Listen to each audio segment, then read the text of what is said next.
Pre, tibangi ko, pre, be. Unsa man di matabang na ko sa imuha di ay. Bulagan ko niya, pre, ba? Galaw-gawa na pre. Ambot nga noon, sa rason, gibulagan, man ko niya nga. Gihatag, mong tanan sa yaha. Pinangga, makina ko siya.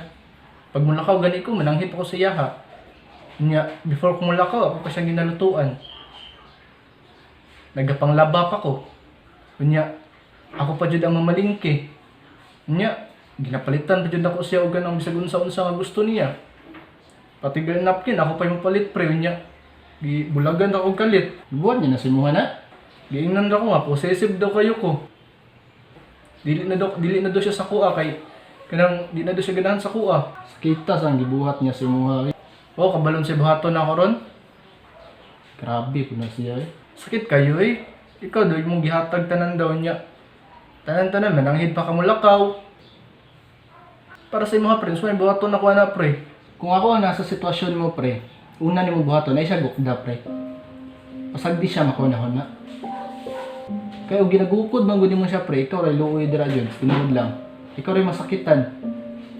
Mutuo ba ka nang kuan pre kanang in love, those who are very hungry cannot eat. Amlo ko pre, na right time para sa imuha. Ayaw pag dali-dali pre.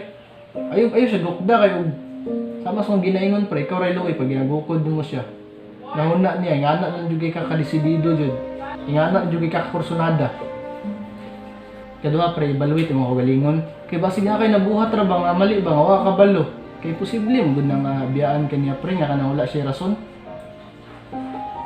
I-evaluate lang gud kung sa imong mga nabuhat sa una ba posible pamino nimo wala kay mali. Wa kabalo nga mali na dayto. Ana gud or basig sa sige nimo kamping sa iya pre baghatag din mo tanan. Ikaw ni nakalimot sa imong kagalingon. Ikaw ni wala katiman sa imong kagalingon. Tama bitaw pre no. And lastly pre, katulo pre. Dapat kabalo ka control sa imong nahunda pre.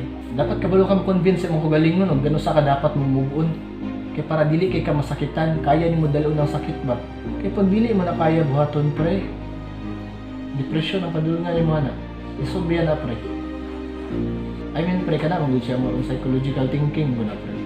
Mangita kag mga way ba para ma-divert na mo unahuna sa lain, dili na ka mag-focus sa problema nun. Na-try ba yan ako na pre? Tama bitaw ka pre no. Ang pag mabuhat mo na pre, na gusto pa ka makipagbalik sa iya, that's the time na magparamdam ka sa iya. I-chat ba nimo siya o i-text ba nimo siya? Pag dili ba siya mo-reply or wala siya response or i-reject ka niya, ikaw ni bahala kung mag-move on ba ka sa iya or padayon pagyapon nimo. Basta importante, dili kayo mo na masakitan. Gets ko nimo pre. Tama bitaw ka pre no.